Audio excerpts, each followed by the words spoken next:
Oh, okay. So yeah, I just want to say that the alarm is having some kind of malfunction. So it might keep doing that. I think they're trying to fix it, but I just want to give you a heads up that that could happen. So thank you all for coming. This is a very nice turnout. I know it might seem small, but I've been told that, you know, we don't always get a lot of people, especially for the end of August and for a rainy night. So pat yourselves all on the back for the effort that you made for coming. I hope I'm gonna make it worth your while. So I think I got to meet all of you. I am Danica Davidman. I'm the new supervisor for special services in the district in Kinnelon. I'm very happy to be here.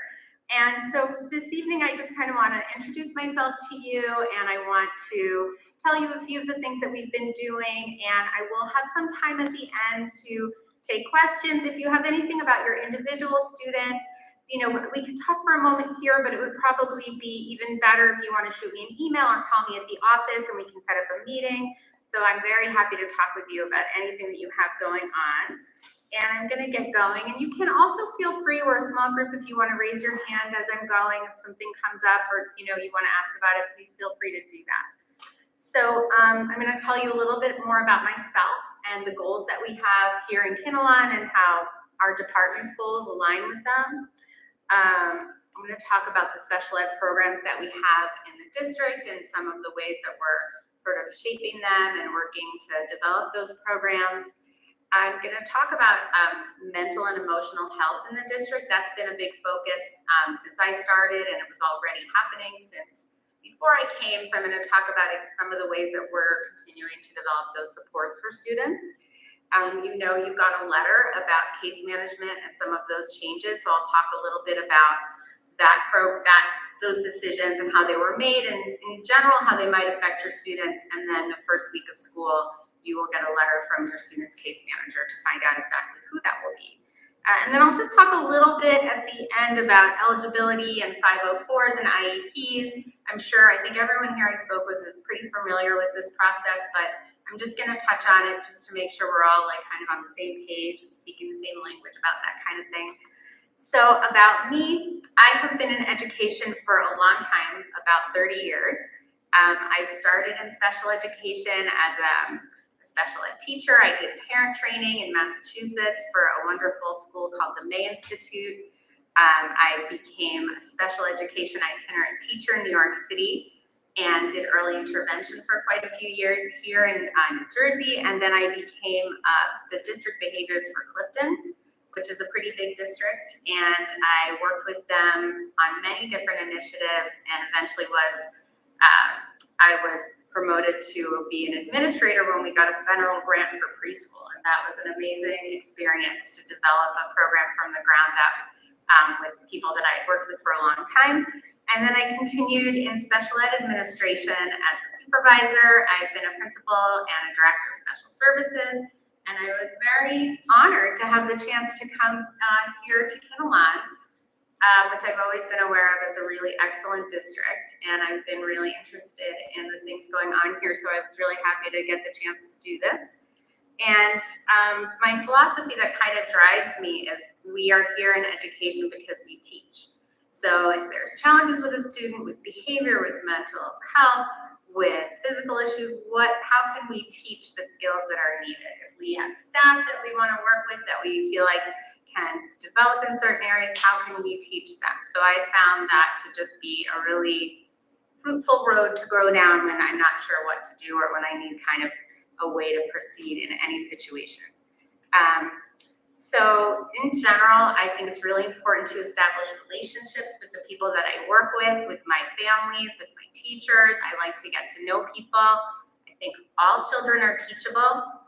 So with whatever it is they need to learn, sometimes our best day is because a child we've been working with for years and years finally spoke a word or was able to dress themselves. And sometimes it's because a child could actually write a full paragraph or read by themselves without help. So I always look for the ways that we can have our in and find something to work on with a child. As I said, we teach, and I always like to work where we are working with quality. We have high expectations for everyone, and we think about, how can we get the most? How can we do the best? What can we do to make this have the best possible outcome for everyone in a situation? That's kind of what's driving me. So if you look at this slide, on the left are like the district goals, and then on the right are the ways that I've been looking at to think about how we're going to develop our special services department going forward that's aligned with the district goals. So one of them is transparency. So if you've gone on the district website, you might have noticed the special services site has been just cleaned up, streamlined a little bit. We have a few less buttons and it's a little more focused so that you can actually find the information that you're looking for this current year. We always have, I think during COVID, we put a lot of information as much as we could out there digitally. And now I wanted to make it so you could find it more clearly and more easily. In the end, this is another example of sort of our transparency, trying to communicate as much as possible. I've written you a couple of letters so far, and that's kind of my practice. When there's something to tell you, I want to tell you so that, you're not getting a surprise. If it's something about our department, I want to be able to make sure that you're getting the quickest, most accurate information. So that's really one of my areas that you'll see that I'm going to be trying to communicate with you as much as possible and invite that from you as well. We'll be looking at continuing our systems of excellence here in the district. I think you all have had wonderful teachers and related service providers, case managers, and so that's something we're going to make sure that we're continuing. We're going to work on making our IEPs consistent. We're looking at our counseling system. I'm going to talk a little bit about that, and of course, we're going to talk about how we're streamlining our case management, and that was, just being responsive to the situation that we had and taking it as an opportunity to have a system that we think will be sort of easy to communicate and to continue to work with over the years. And then in terms of financial prudence, which is a big goal for the district, we're going to continue to look at our programs, how if we may have programs that are expandable, that we would be able to invite students in from other districts to participate. Some of the programs that we're looking at, for instance, our transition program, I will be discussing that a little bit as we go on, but we think that we have some good opportunities here to be a contributor to the district and to provide sort of a platform for quality for communities around us. And then in terms of family engagement, we have Mrs. Fletcher here, who is in charge of our KPEC, which is our organization for parents of children with special needs in the district. So if that's something we would love to entreat you to be involved in that and to join us. I think we're going to do some exciting things. I always like to involve people around like a shared project, like an activity or an organization, something that we're gearing up towards. I think that's a way to kind of have fun with people and get them excited.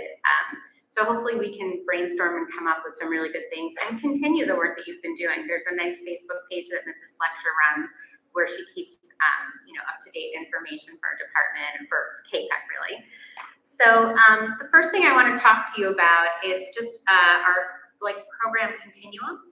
So right now, in terms of our special programs, this sort of represents generally what we have and what most districts have, which is like a preschool disabled program, which we run as an inclusion program. So we have students that are preschool children with a disability, they're always called that. And then we have a half-day preschool program for them right now. And some of our children do come for the full day, depending on what their needs are.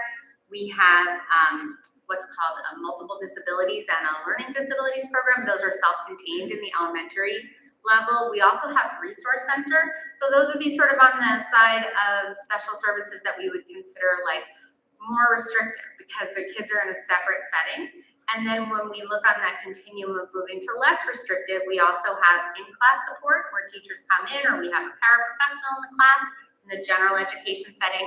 We might have a special education teacher and a general education teacher like in a co-teaching setting. And then our transition program for our high school students also has the opportunity for students to go outside the district and get work experiences and community-based learning experiences. So one of the things that we've been talking about since I've been here and that I think was really going on from before is what are the alternative curricula that we use for students? When students are in, say, a separate setting like a resource center or a self-contained class, where they're even part of the response to intervention program, where we have them in those places or we're giving them those supports because they're learning differently than what's often happening with the general curriculum. And so when that happens, we want to look at other ways to teach them. And we want to make sure that teachers are armed and prepared with the resources they need to support students' different kinds of learning. So already teachers in the district here have been trained in Conquer Math, which is an alternative approach to teaching, although many general education teachers use this as well. And it gives teachers different ways that they can differentiate instruction for students when they're learning. Conquer Math has a really hands-on sort of real-life approach to teaching math, and it's very well liked by many teachers, and it gives them a lot of options for kids who need an alternative way, another way to learn. Then we have the Wilson reading system. So we have teachers here in the district who use a phonics-based approach to teach children how to read, and sometimes they do it in a separate setting, in like a group setting. They may provide small group instruction in their classes.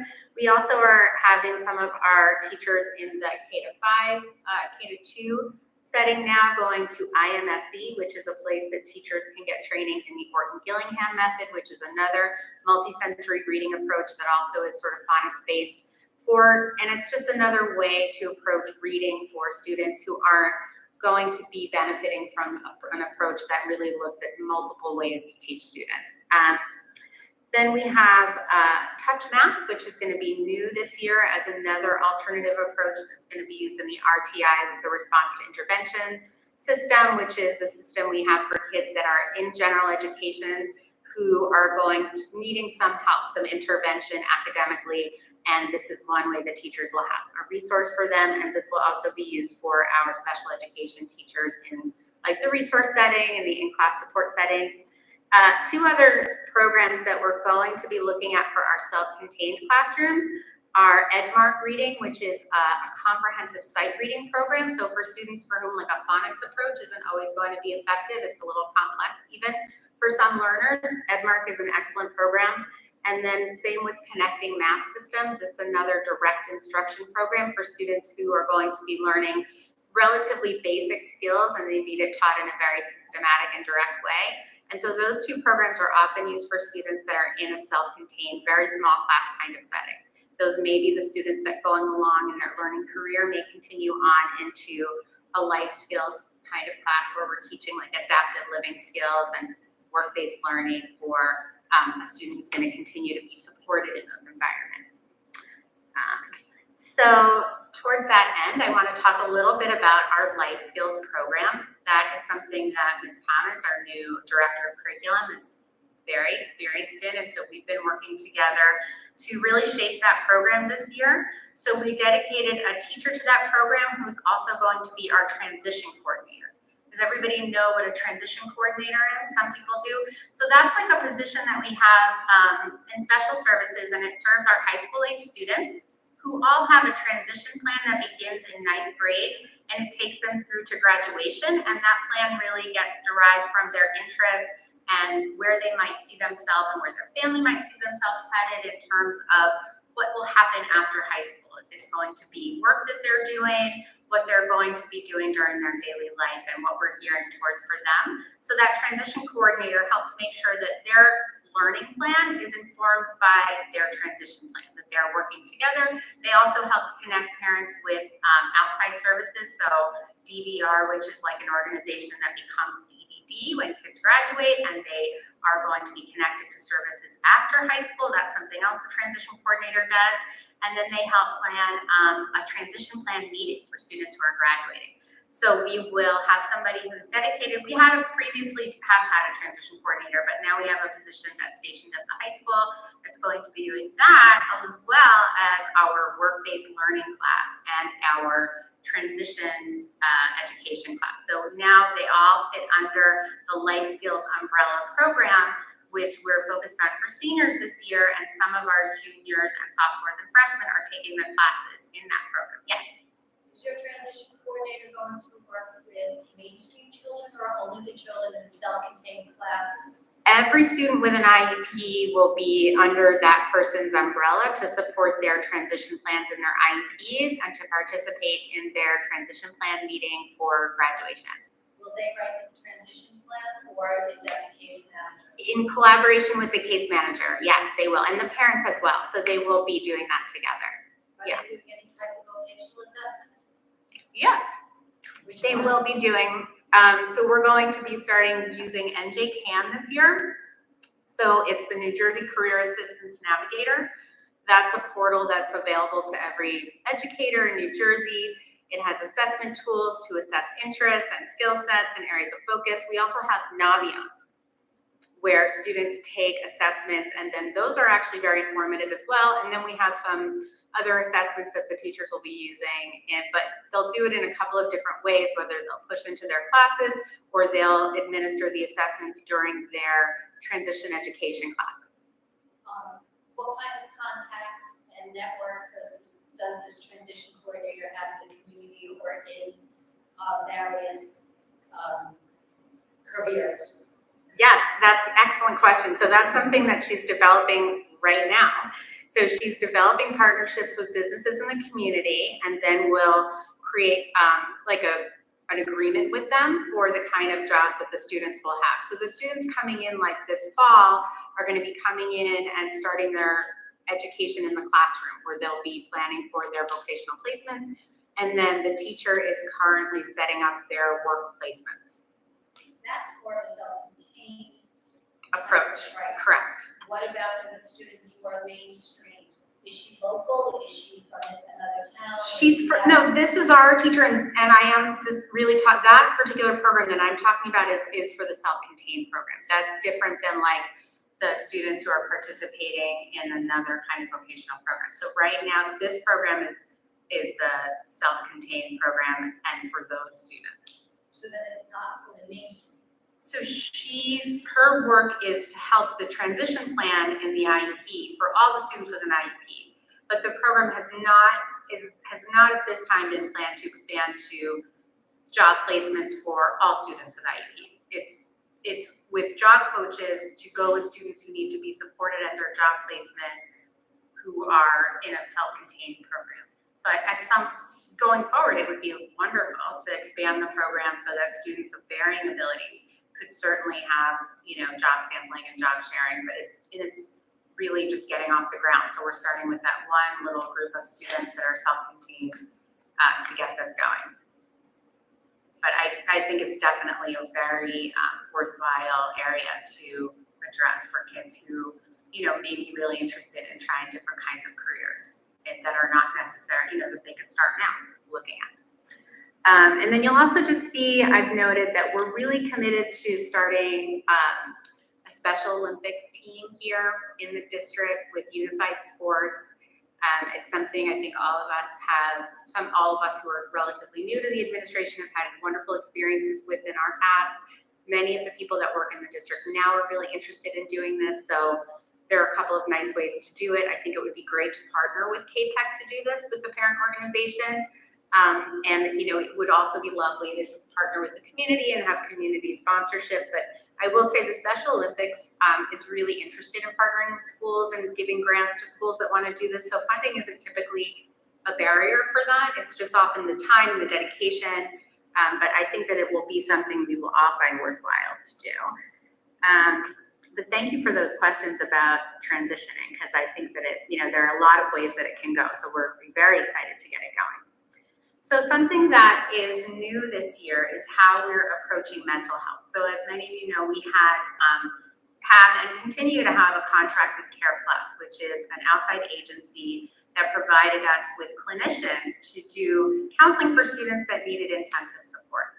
So this year we will continue that partnership, and we will be looking at a 3-tiered approach. So we have a team in each school, our mental health MTSS, multi-tiered system of support team, that will consist of our administrator in that school, myself, the guidance counselor, the case managers, and then a clinical support person. At the K-2, it will be our district behaviorist, our PCBA, who will support us in behavior plans, and then at the 3 to 8, so at Stony Brook and Pearl Miller, we will have a dedicated social worker on that team, and we will also have a dedicated counselor for that team at the high school. And so for Tier 1, that's considered preventative, So we will be providing classes to staff, and we already have those scheduled with another partner, which is called, the name is NJ4S, and that's a state organization that is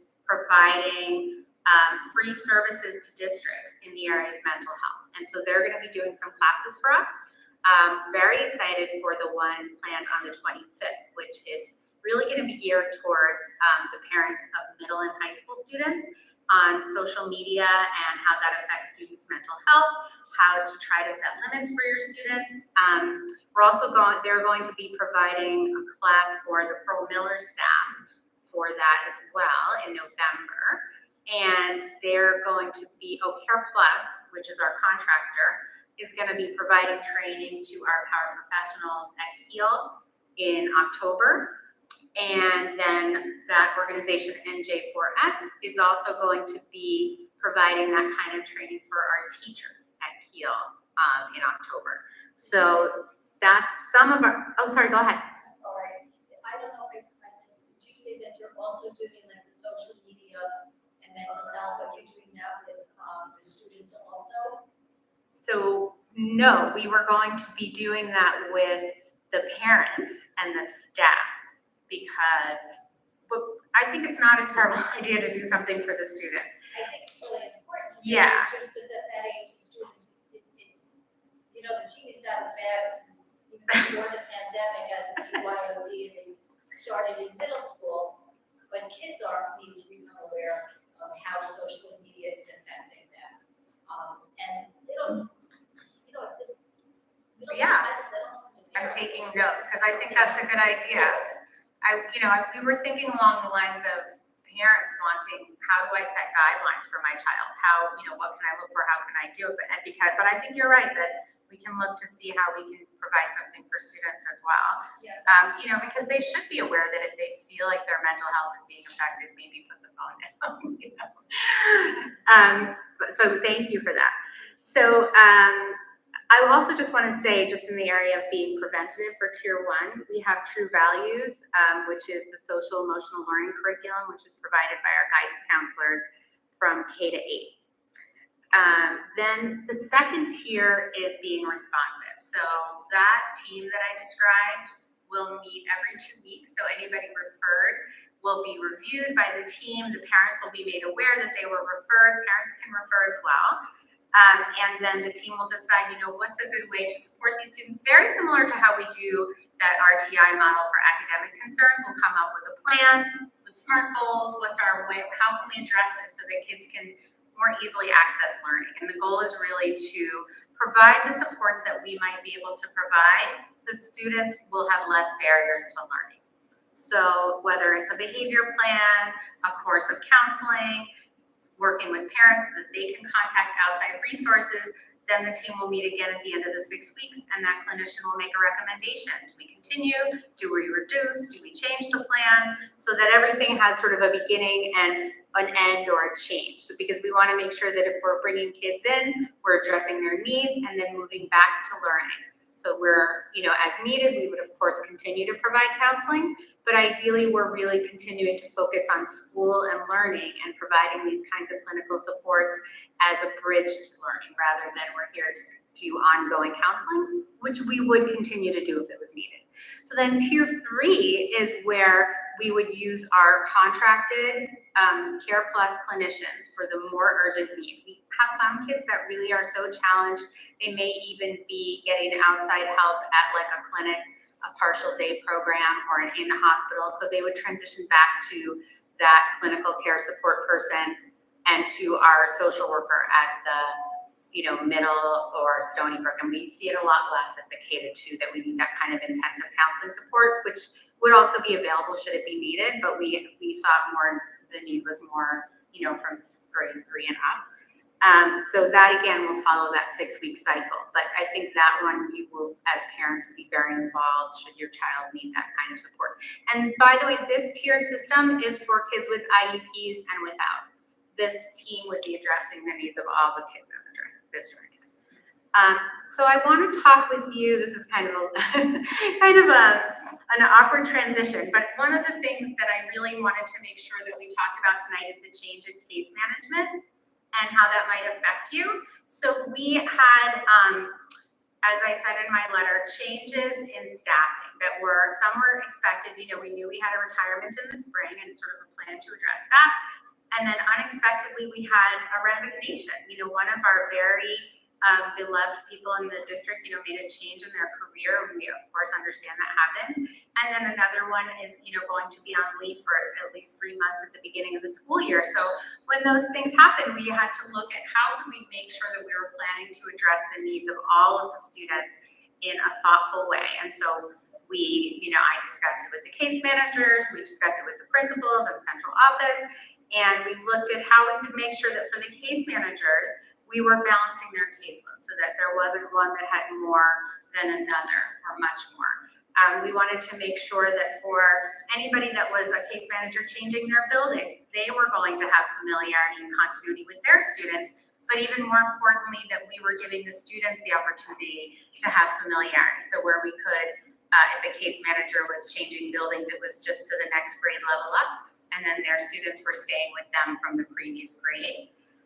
And then we also wanted to make sure that when we had to move staff to buildings, we were providing the most appropriate support. So often our case managers, who are social workers or psychologists, they're the people that help with counseling with students. So we wanted to make sure that those people were placed where they were really needed.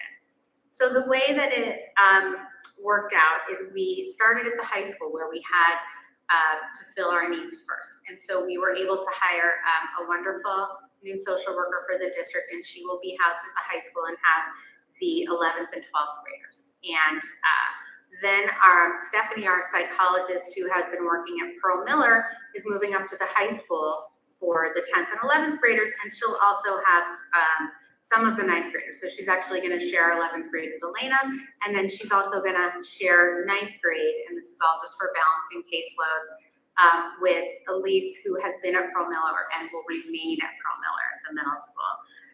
And she'll have 8th and 9th graders. And then our psychologist, who has been at Stony Brook for a long time, is going to have a change, and she's moving up to the middle school. And she'll be working with most of the 6th graders and the 7th graders.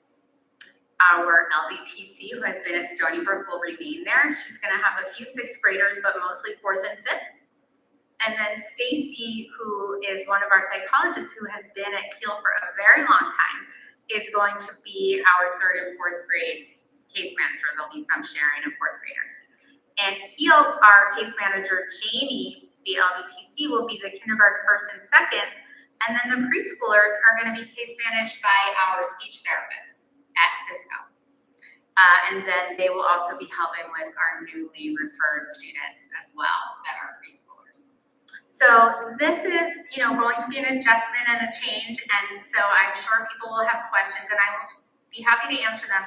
But if it's about your individual child and their case manager, I think we'll definitely leave that to an individual conversation or in my office, or you can email me, or we can chat a little after.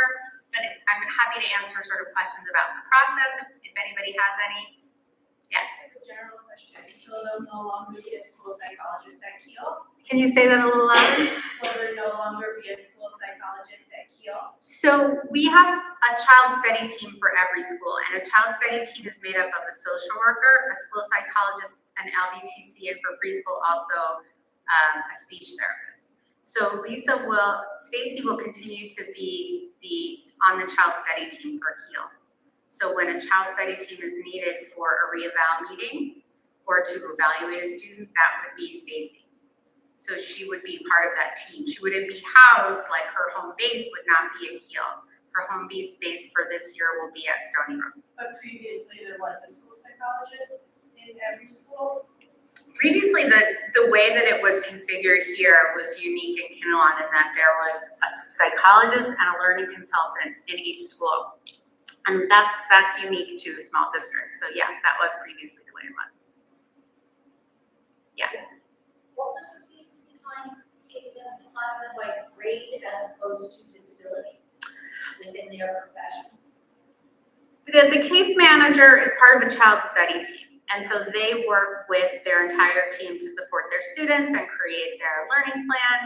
And so was done more because this worked for the needs of the district rather than assigning them by individual case. And So yeah. it works for the needs of the district, not the needs of the children. Well, I think it works for the needs of the children too, because it works to have familiar people that know them, that are, have been working with them before. So they still will be working with their colleagues who are familiar with their needs. So for instance, the school psychologist being a case manager for a child with a learning disability is working with an entire school full of teachers that are very, good educators and able to work together with their team.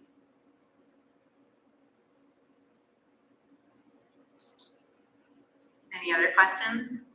So I understand your concern.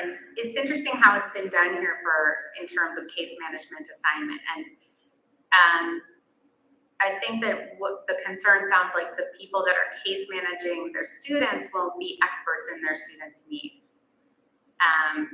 But we are very comfortable that our case managers work as a team with their colleagues. And when they're developing a plan, they're doing it in collaboration with their colleagues.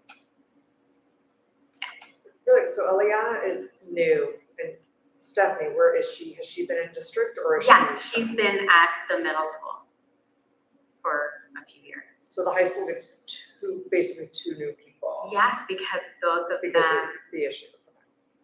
right, because of the change in staff. So that was sort of the catalyst for developing a plan to address the needs across the district to make it as equitable as possible. All right. So I am available if you want to ask about your individual child, please contact me in my office. I know this was a big change and something we really worked through with the team when this came up this summer. So we didn't take this lightly. There were a lot of different approaches that we looked at. So one thing I did mention that I want to discuss is just how we refer students and how we know if a student is eligible for special services or not. And I'm just going to touch on that with all of you. I think, you've all been through this process, but something that I wanted everyone to be aware of and our teachers as well, so that we're clear when we're referring a child. I'm sure you're all familiar with the referral process. If there's a concern that a child might need special education, they're referred to special services and they go through that referral process. And then the child study team, once a child is determined to be evaluated, looks at all of that information together as a team, and they look at it according to the law to just see if the child meets the criteria for a disability. And not only that they meet the criteria for one of our disability categories, but also that they need special services in order to learn. So a student might have a disability or a medical diagnosis, but they actually are able to learn, then they might not be eligible for an actual IEP. So sometimes they actually will be able to learn with accommodations, but they don't need goals and objectives in order to learn, change to how they're taught, but they might need something to change in their accommodations. And in that case, they might actually qualify for a 504, which is a little different than an IEP, and it exists under the law for a different reason. And so some of you might have had a child that had a 504 at one point, and then it turned into an IEP. Sometimes the child has an IEP and they end up, no longer being classified, but they'll have a 504. So it is still a legal binding document that outlines what the plan is to make sure that a child can learn. And it is something that I just want people to be aware of, because sometimes those come up in schools and people aren't sure. So I just wanted to go over that with you. And that was really what I wanted to talk with you about tonight. And I am available if you have any questions, if anyone has any thoughts or anything that they want to share. I want to encourage you to join KPAC, to look for it on the Facebook so that you can see all the work that Mrs. Fletcher is doing. Yes. Speaking of KPAC, last year there was a really nice event that was organized within the school for special needs families. Like a lot of activities. There was a cookie decorating and drawing and arts and crafts. It was really wonderfully done. The only way I learned about it was through the KPAC website. Okay. And We did have a blast. We needed to have a blast. it It was wonderful. Yeah. It was really nice, It guys. was with the trust club, that event. But there wasn't a lot of families, I think, that either knew about it or like, I guess, how come like your office spread the word of events like that so that people who may not be on Facebook or what have you can be made aware of it and take advantage of that? I just don't think there was a blast, by the superintendent or whatever, like. Right. It really would. Yeah. But I think it was just maybe forgotten. Yeah, I mean, let me ask you, did you get the letters I sent out? I did get the letters sent out, but like in this case, I felt really bad because you could tell how much they put into it. And people And didn't know. I know I was there early, but nobody else was there when I was there with my son. And I was there for like a good 40 minutes. I think that, and you make a great point, that even if we put something on Facebook and even if we send out a letter, like, or a blast or multiple emails, like, we need to communicate with people across many platforms these days. I think Your teams are the only ones that know all the families and. every meeting, people should be, reminding everyone of dates of upcoming events. I think it's important. So I appreciate that, and that's something I think the case managers should be helping us with, and administrators at my office, I think probably should be the hub of those kinds of communications to make sure they're going out. Suggestion on the Yeah. boards, the high school, Permiller, that's one of the good quality boards. Everybody drives by those, you could put it on that, What is it? the message boards. Oh, like the electronic ones? Yeah, absolutely. I think that's a great idea. I like to put things out in as many ways as possible. And I think text blasts are good. People read text more than emails, But I appreciate all of this. I definitely want to make sure people are getting the word. Yes. And I know Mr. Suda and Mr. Manga has followed Mr. Suda's suit, and every week they send out, every Friday, It's a great. it's their email list, and it is fantastic as far as the information that's provided in there. And I think if you just include Include our. any events or any information within those two newsletters, Yeah, in the school newsletters. yeah, Absolutely. just as an additional, And spot, I just think it's because many ways as there's you so can much do it. information Yeah, in those newsletters that you like go back there, look and check it. I save them and kind of constantly refer to them, like, what did I miss?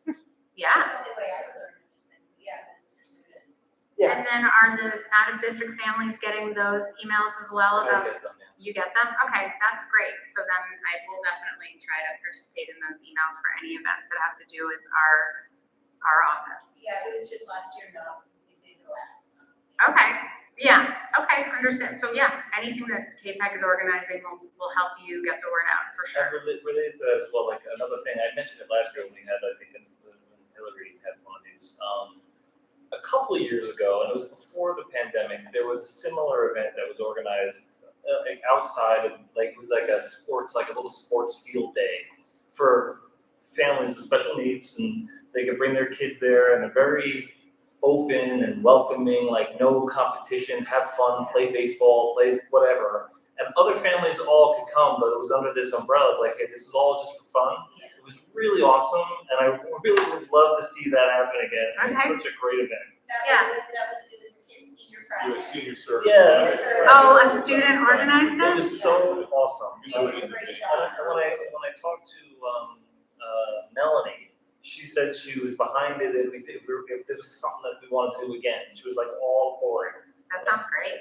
So is there a way, Mr. Suda, kind of seeing if this is the senior, who want to do that as a senior So we project? try and do that through our varsity club, but we have a number of clubs that would probably take on that initiative, and we wouldn't have to wait till the spring, so it's just a matter of taking that model. Sure. We did some kids did do an event last year, for kids that were like that, in a way, for your senior service, but I don't think it was just special needs, right? Right. Young student, but Yeah. they did do something, and maybe it was Tony or something. Okay. But it wasn't like on the fields, like, the kids really like the fields, because they're never on it, I know. and it just, it awes them and stuff, and they did great, things with water, it's a hot day. And for us out of district families, like my son, he doesn't know anybody. Like, Yeah. he doesn't really have any friends here and all that stuff like that, so. Yeah, I remember theirs. Something that I've done in other districts is like a monthly teen or like student activity group where we invite everybody after school, for out of district, in district. It's just kind of based around an activity. They come and do a craft, they like have snacks, and it's like a way for them to socialize outside of school.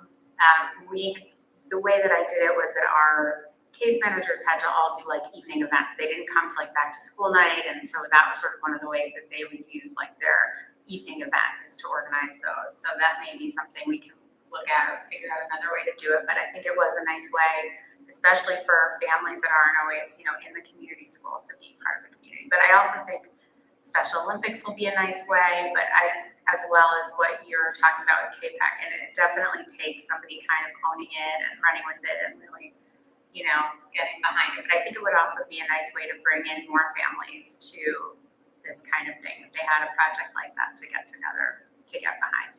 So I really appreciate those suggestions. Anybody else have any questions? Yes. I apologize if I was late, but I was listening in and I heard you say that some teachers are being trained in Gillingham.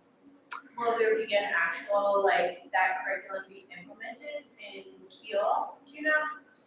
Or will there be an official multisensory program offered in Kiel?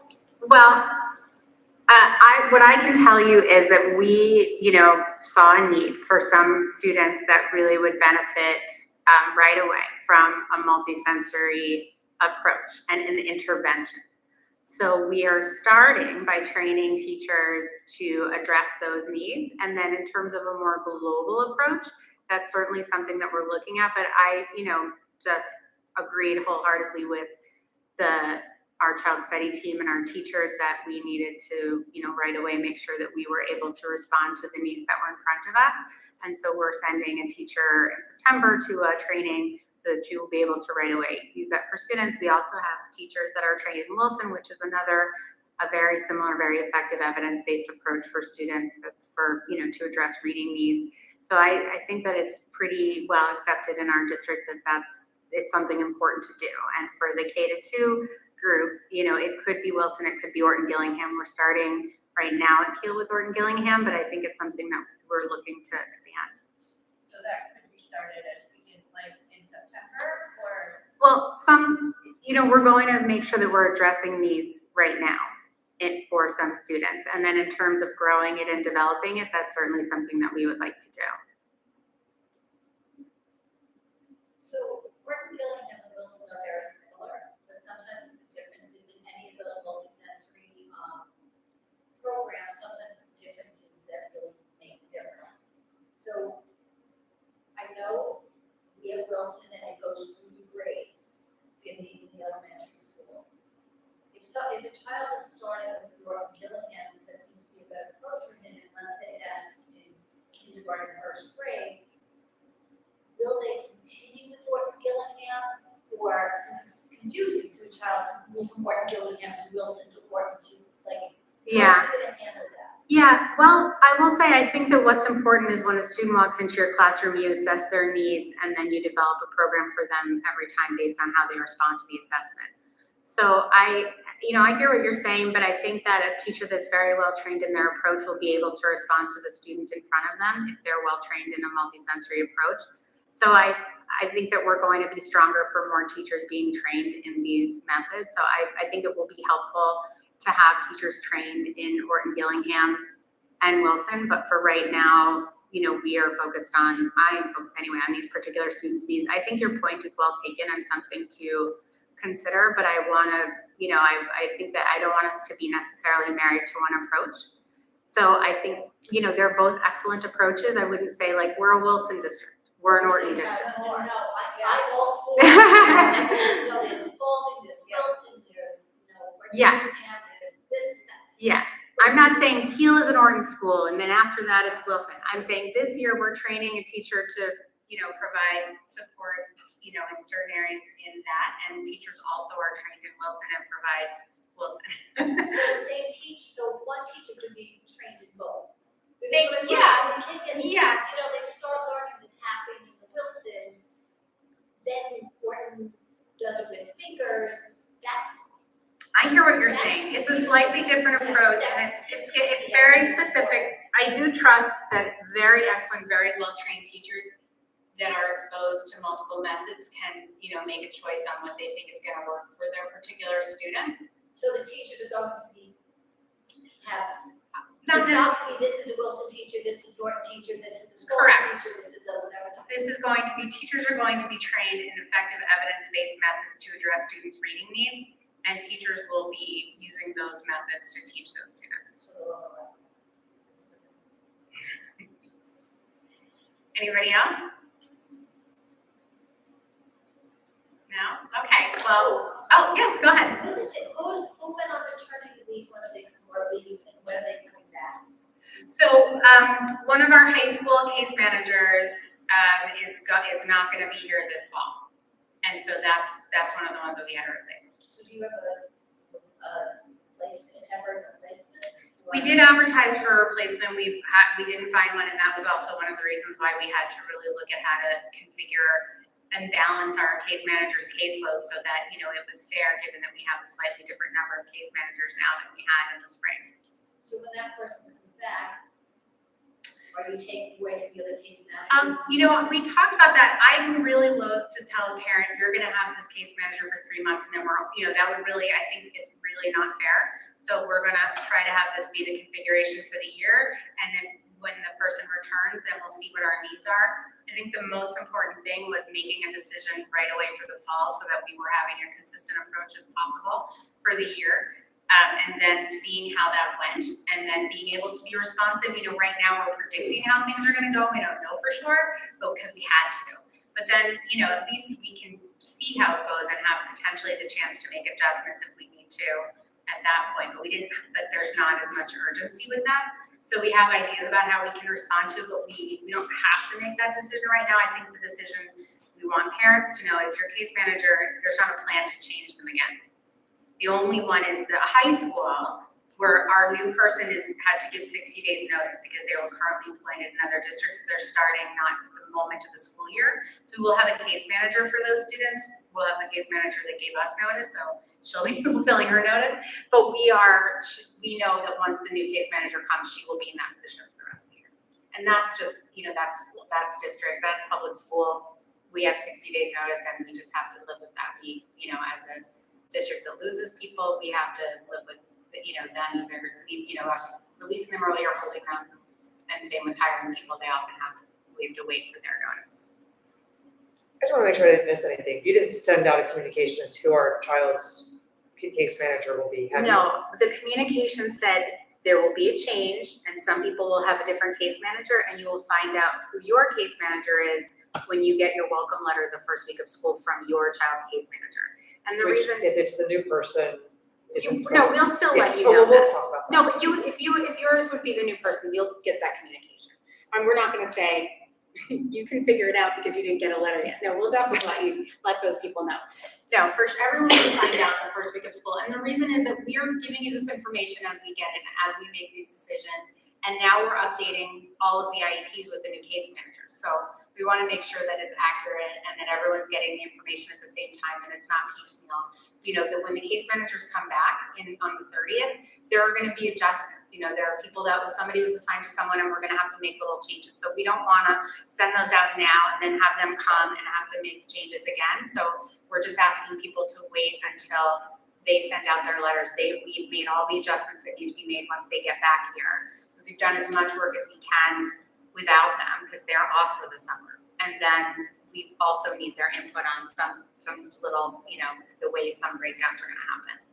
Does that make sense? Yeah. We know this is a big change for the case managers and the families and the schools. And we really tried to be as thoughtful as we could about it. And we knew that there were some decisions that were not gonna land well. And that this is a big change. A lot of these people were in their positions for many years. And so it was not done lightly at all. It really was done with as much care and thought as we possibly could give to it. And really one of the reasons why I wanted to, explain it tonight was because I know it's kind of gonna be something people have to really think about and take in. And hopefully it will work and people will be patient and will be understanding and will be, helpful with us in this situation. So thank you for coming. I hope that if we have another one, you come again. Thank you people who came online, and Have a wonderful night. Thank you. Thank you.